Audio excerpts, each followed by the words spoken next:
Now in Australia, where the country has formally suspended its extradition agreement with Hong Kong and the Chinese authorities.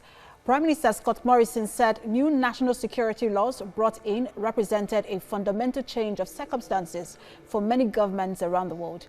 And we'll have more in this report.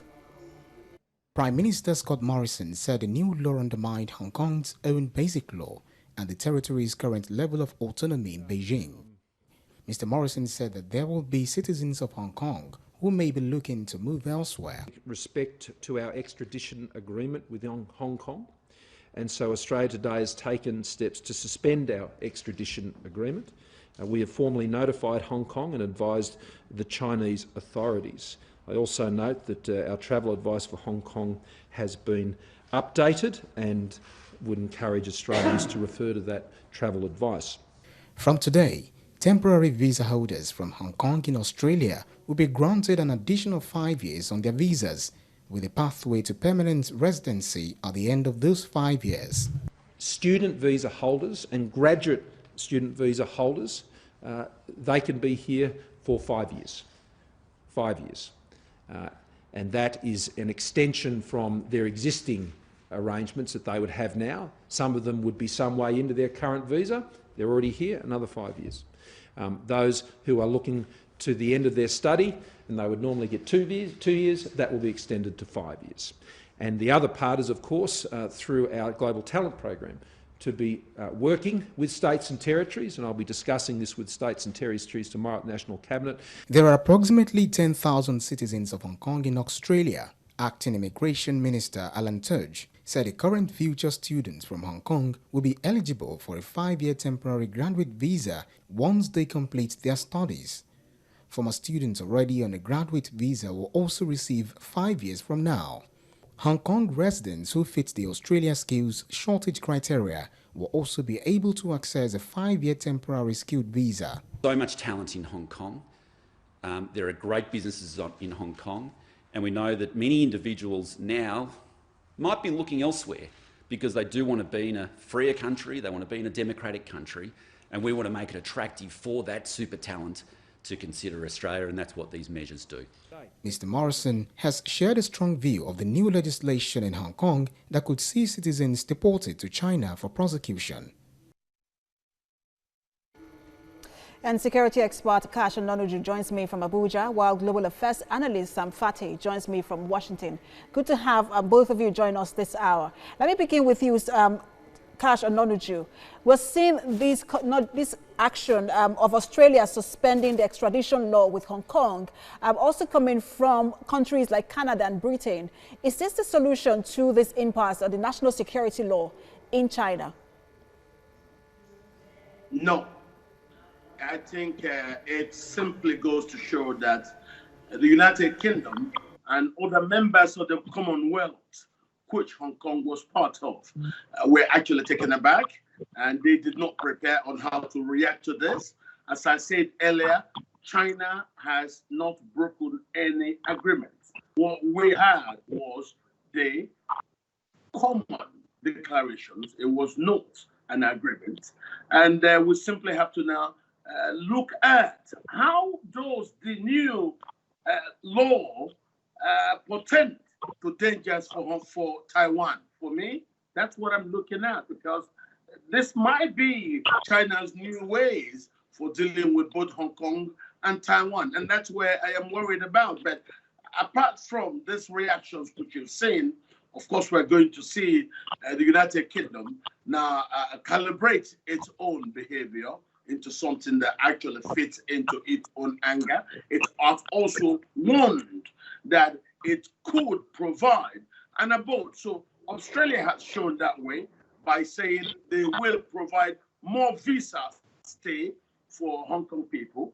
And then you're going to see that in Canada, which is where a lot of people were going to from Hong Kong while I was in Hong Kong. And we're yet to see Britain lead on this. So I believe what it is that Canada has done and Singapore has done, these things will probably also see United Kingdom come to a head and show the way forward. Because as I speak to you right now, the Allies do not have a possibility of action on how to react to China in this crisis. All right, let me come to you, Sam Fateh. Do you agree with the same sentiments shared by Kash and Nonuju that China has not broken any law with this national security law, and that the suspension of the extradition law with Australia, Canada and Britain is not a solution to this?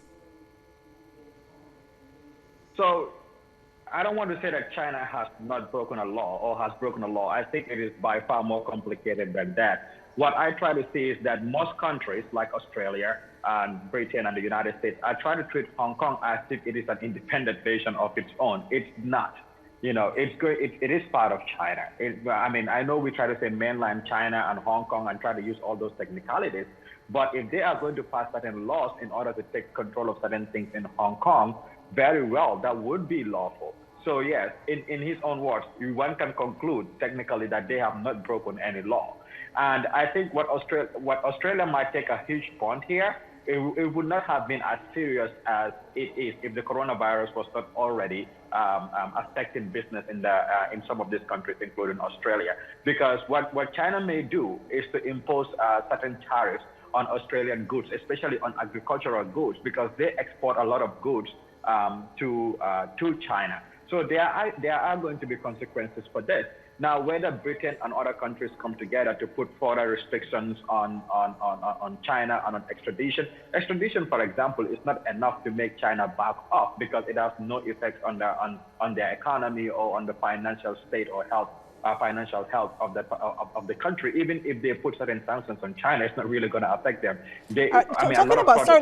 Just allow me butt in, Sam. Talking about sanctions, we know that Britain handed Hong Kong to China 23 years ago, and one would think that Britain would take some sort of responsibility or some sort of leadership when it comes to curbing this national security law or the impact of it. Yet, when Britain imposed sanctions on some organizations and countries for human rights violations, it named North Korea, it named Russia, it named Saudi Arabia, but didn't name anyone in China. What do you make of that? Well, you see, I mean, Britain needs to admit some of the mistakes that they made. And we need to understand from 23 years ago, the agreement was this is going to be a transition because technically the cultures in Hong Kong and the one in China is different. So it's an entire transition. Now, of course, when Britain makes sanctions on China, for example, there are a lot of other countries that China have diplomatic relations with. It's a powerful country that will not agree to those sanctions. And even if Britain do, how is that going to affect China? What's the results of that? So it's going to be like a bulldog barking, but it's not going to bite. That's pretty much exactly what it is going to be. But also, let us look at the in economic sense here. What probably Australia is trying to do is they're going to beef up their workforce. You have people with degrees. And mind you, that if you look at this whole document, you have people with degrees that they can keep in their country. They don't have to go to other countries like Canada or the United States. That is very beneficial for Australia and also for their development and to make sure that they can keep people that are able to help their economy grow.